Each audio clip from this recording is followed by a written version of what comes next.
when you're sparring. All right, what we're seeing now is what happens if you kick your opponent below the hogu, below the chest guard. You receive the gamchum penalty for kicking the leg. All right, you see the referee will motion with the hand down, indicating an attack to the lower extremity.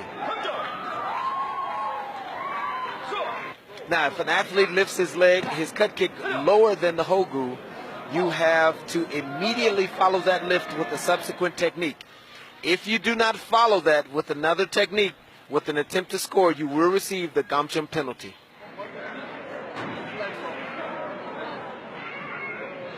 The red player attacked with a cut kick higher than the hogu, which is allowable. The blue player responded with a cut kick that was lower than the hogu, which, as we said, is not allowed, which is why he received the gamchum penalty. Again, which is signified with the crossed arms.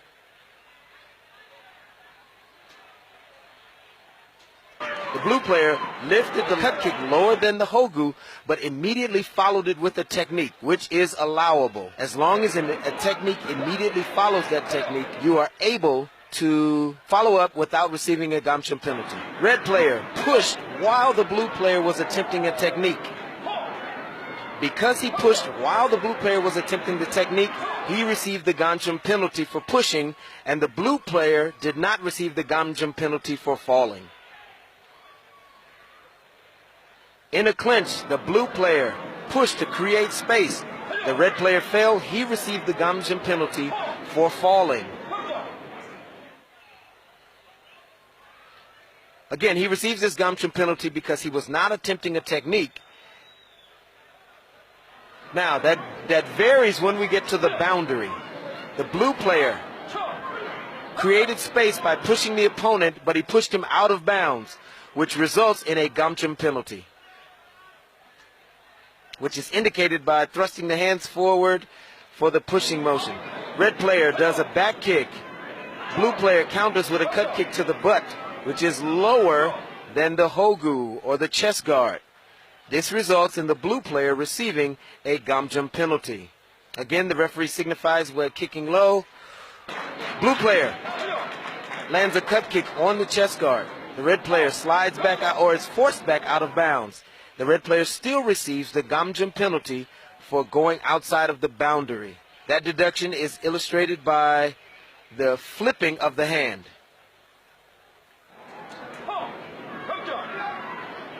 Red player delivers a cut kick to the hogu. Blue player falls. He receives the falling penalty because he was kicked in a legal scoring area and fell. In a clinch, blue player delivers a hand technique to the face or to the head or anywhere above the collarbone. The blue player receives the gamchum penalty for striking the face. In a clinch, the blue player grabs the red player's chest guard. He receives the gamchum penalty for grabbing. Blue player delivers a cut kick, which is a legal technique, but attempts to kick a fallen opponent. And kicking a fallen opponent is a gamchum penalty.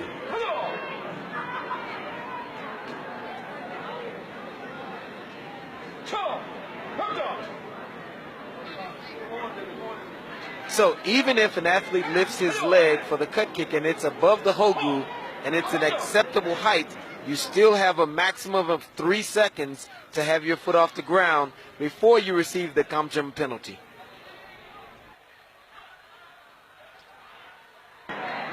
Blue player receives a gamchum penalty for avoiding the match, which is signified by the fists.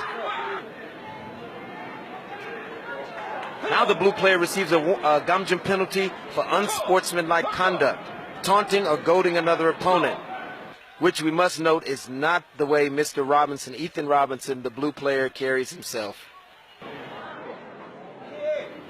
Here we have an irate coach who has gotten out of the 1 meter coaching square. He receives for his player a gamchum penalty for unsportsmanlike conduct. And then he attacks. Perhaps this young man has been worked too hard, and now he's having a fit. This, we hope, helps you understand some of the rule modifications that are in play as of 2017. As always, we strive to make sure that you completely understand the field of play so that you can give your very best in the field of play.